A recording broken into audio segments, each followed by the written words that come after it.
स्वागत है आपका आपके अपने परिवार मोर एजुकेशन 07 पर।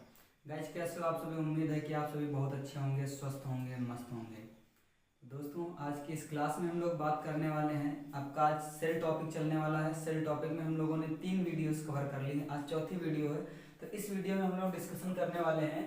सबसे पहले हम लोग बात करेंगे गुणसूत्र के बारे में, फिर कोशिकीय अंगों के बारे में बात करेंगे, फिर 1 बाय 1 करके इन कोशिकीय अंग जो आपके सेल ऑर्गन्स हैं इनके बारे में डिटेल में हम लोग पढ़ेंगे। ठीक है, तो सबसे पहले हम लोग बात कर लेते हैं क्रोमोसोम के बारे में। गुणसूत्र होते क्या हैं, तो आपके सामने स्ट्रक्चर बना हुआ है गुणसूत्र का कि ये किस तरीके के डबल डंबल के आकार का होता है। एक क्रोमोसोम होते हैं, एक क्रोमेटिड होते हैं। क्या होते हैं? क्रोमेटिड। जो क्रोमेटिड का जो आपका स्ट्रक्चर होता है वो केवल आपका डंबल के आकार का होता है, इस शेप में होते हैं आपके। कैसे होते हैं? इस शेप में होते हैं। ये आपके किस तरीके से होते हैं? तो इस तरीके से डबल आपके डंबल के शेप में होते हैं। और ये किस शेप में? डबल डंबल में आकार में। इनका जो आकार है वो कैसा होता है? डबल डंबल के आकार का होता है। और इसका कैसा होता है? डंबल के आकार का। ये क्या होते हैं? क्रोमेटिड होते हैं। क्या होते हैं? क्रोमेटिड। और इनकी मैं संख्या की बात करूं, क्रोमेटिड की संख्या कितनी होती है? तो 92 इनकी संख्या होती है। ठीक है, कितनी होती है? 92 इनकी संख्या होती है। क्लियर है? आगे मैं बात करता हूँ गुणसूत्र के बारे में। तो गुणसूत्र का स्ट्रक्चर आपके सामने, इसके अंदर एक धागे जैसी संरचना पाई जाती है जिसे हम लोग क्या कहते हैं? तो ये आपका क्या होती है? डीएनए होती है। क्या होते हैं? डीएनए होते हैं। और डीएनए का एक छोटा सा पार्ट क्या कहलाता है? आपका जीन कहलाता है। इतना हम लोगों ने पीछे वाले क्लास में भी कवर किया था कि जीन क्या होता है। तो डीएनए का एक छोटा सा खंड, एक छोटा सा पार्ट क्या कहलाता है? जीन कहलाता है। अगर अब मैं बात करूं डीएनए के बारे में, तो यह जो आपका मैं गुणसूत्र के बारे में बात करता हूं। यह डीएनए तथा जीन को कैरी करता है, यानी एक पीढ़ी से दूसरी पीढ़ी तक ले जाने का कार्य किसका होता है? तो ये कार्य कौन करता है? गुणसूत्र करते हैं। कौन करता है? गुणसूत्र करते हैं। यह डीएनए और जीन को कैरी करता है, मतलब एक पीढ़ी से दूसरी पीढ़ी में लेके जाते हैं। आगे मैं बात करता हूँ खोज। आपको याद रखना है कि गुणसूत्र की खोज किसने की थी? तो इसकी खोज करी थी वाल्थर फ्लेमिंग के द्वारा की गई थी। क्या नाम मैंने बताया? वाल्थर फ्लेमिंग के द्वारा गुणसूत्र की खोज की गई थी। आगे मैं बात करूं कब खोजा गया था, तो 1882 ईस्वी में खोजा गया था। कब खोजा गया था? तो 1882 ईस्वी में खोजा गया था। अगर मैं बात करूं गुणसूत्र शब्द सबसे पहले किसने दिया था? खोजा कब गया था? खोज किसने की? तो वाल्थर फ्लेमिंग के द्वारा खोजी गई थी। कब खोजी गई थी? तो 1882 में खोजी गई थी। गुणसूत्र शब्द नाम किसने दिया? तो ये दिया था डब्ल्यू वाल्डेयर के द्वारा।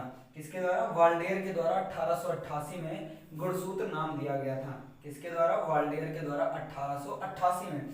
फिर आगे मैं बात करता हूँ जो आपका गुणसूत्र होता है इसका निर्माण कहाँ से किया जाता है? तो इसका निर्माण किस चीज से होता है? तो डीएनए और प्रोटीन से मिलकर के बना होता है। डीएनए और प्रोटीन से मिलकर के किसका निर्माण होता है? तो आपका गुणसूत्र का निर्माण होता है। तो ये जो पूरी कहानी थी ये किसके बारे में थी? आपकी गुणसूत्र के बारे में कहानी थी। ठीक है, एक बार फिर से देख लीजिएगा। स्ट्रक्चर आप देख रहे हैं यहाँ पर, ये हो गया आपका गुणसूत्र हो गया। और आपको याद रखना है कि मनुष्य में या आपके मनुष्यों में गुणसूत्रों की संख्या कितनी होती है? मनुष्य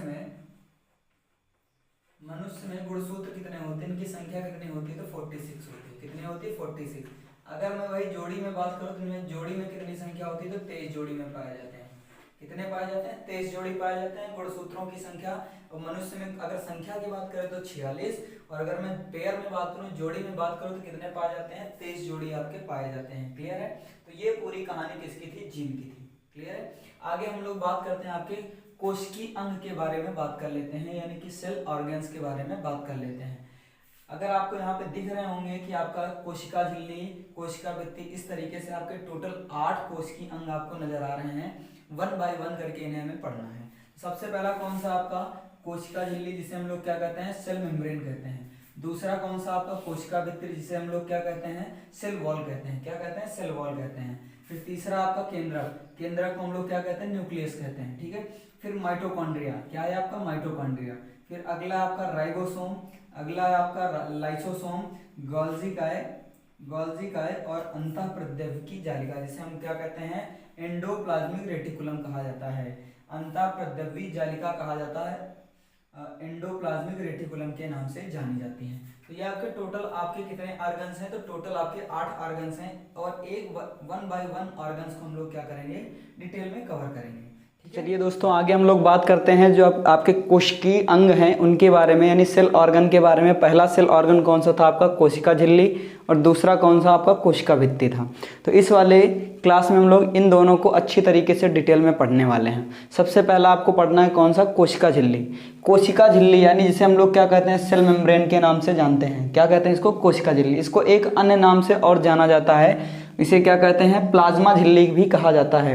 क्या कहते हैं? कोशिका झिल्ली को ही क्या कहा जाता है? प्लाज्मा झिल्ली भी कहा जाता है।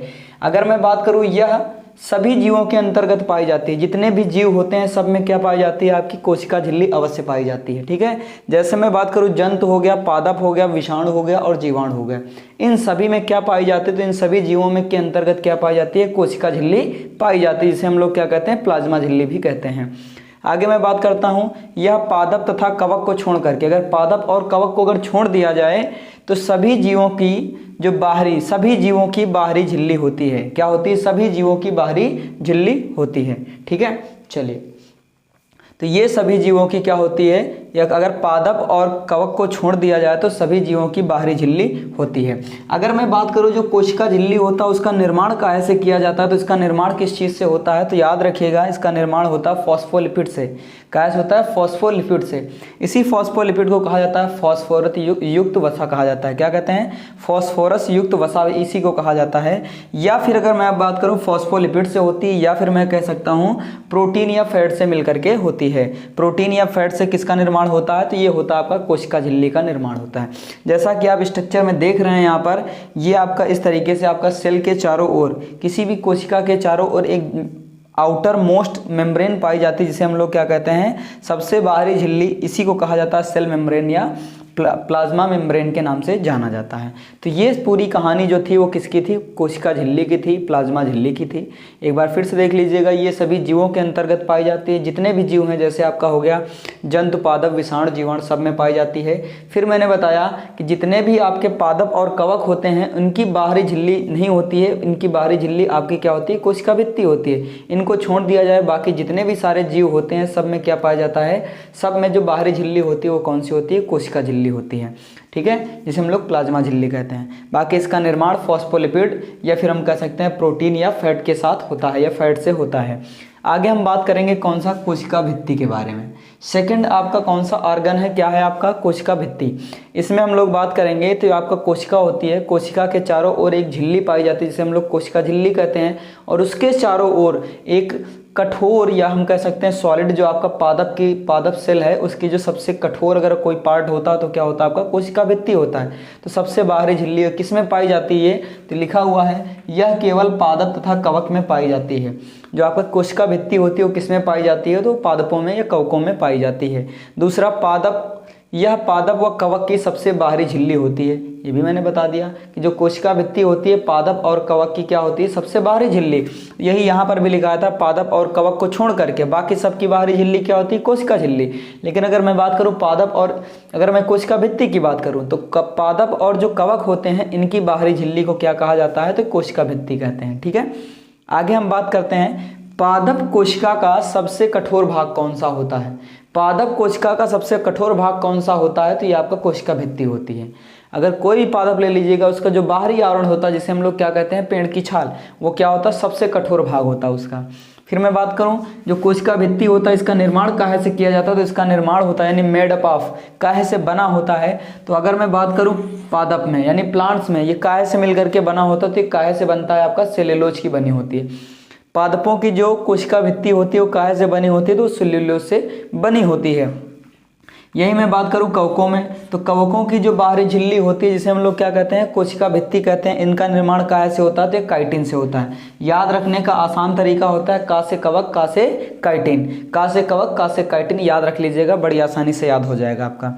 अगर मैंने बात करी कि जो आपकी पादप कोशिका होती है इनका जो सबसे कठोर भाग होता है वो क्या होता है? कोशिका भित्ति होता है।